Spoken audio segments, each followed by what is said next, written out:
Hi there. So this is Jo now talking about hormonal nutrigenomics. So there's many people suffering with hormonal symptoms, from heavy painful periods to fibroids, endometriosis, infertility, to problems with their peri or menopausal years, postmenopausal, and of course, the more concerning hormonal dependent cancers, breast cancer, ovarian cancer, of course, prostate cancer in men as well.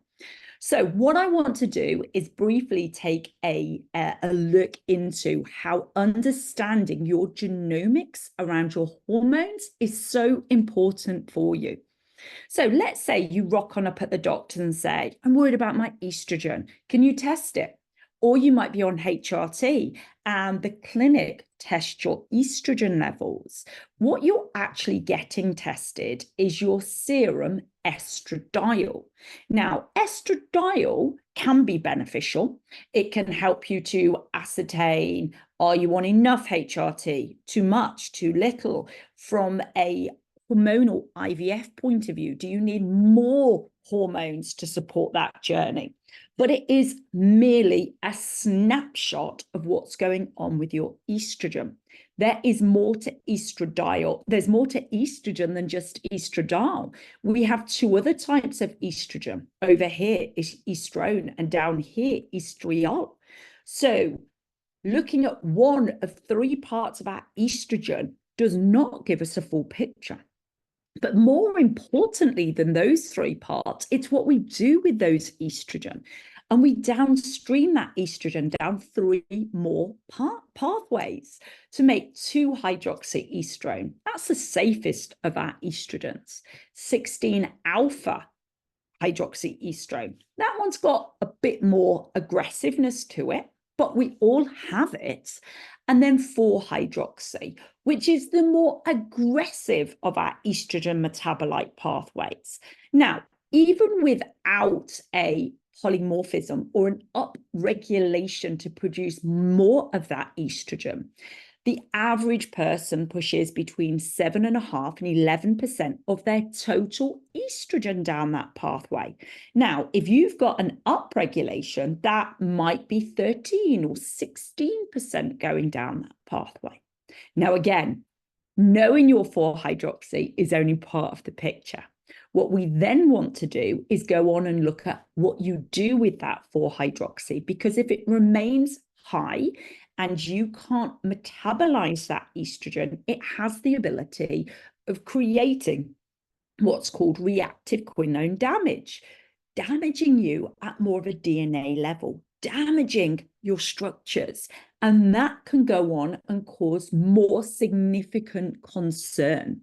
So we need to be able to metabolize that estrogen down this pathway to make it more deactivated for methoxyestrone. It's not as protective in the way that our 2-methoxy is, but we're now turning off the concern around it, or detoxifying it via our glutathione pathways.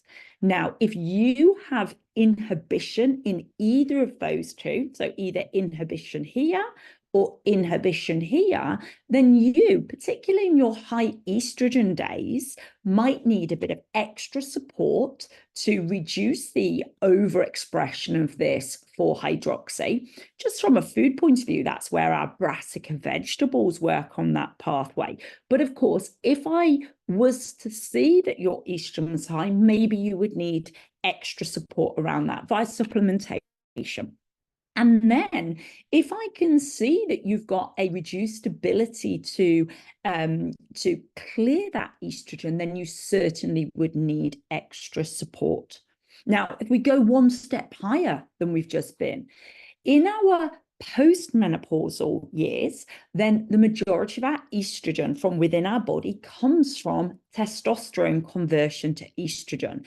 And it does that via a pathway called aromatization. Now, two things can upregulate that. One is alcohol and the other is belly fat. That fat around your middle, known as visceral adipose tissue, is very metabolically active. Now, what happens in perimenopause? Many women put on that extra layer of fat around their middle. Many people socially are drinking much more now than our ancestors did.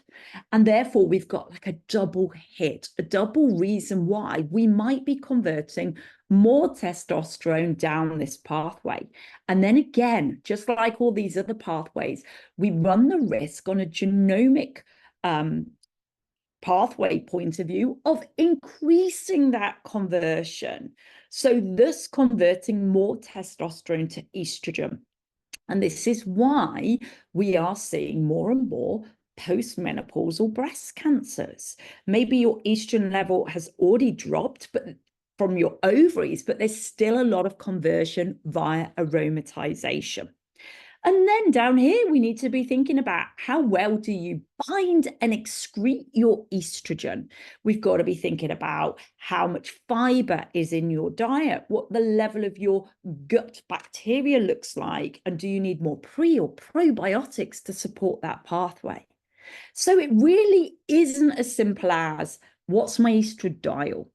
That blood test on its own gives you so little information. As a functional medicine practitioner, all it does is tells me what I don't know.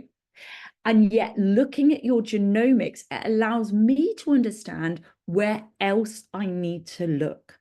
So this test might be for you if you are struggling with fertility, if you're struggling with hormonal imbalance, you've got fibroids, you've got endometriosis, if you've got hormonal cancers in the family and you're supporting the prevention of that in you, or indeed you've already got hormonal cancer and you want to know where to best support yourself, then this test would allow us to understand which pathways in you need the most support from an epigenetic point of view.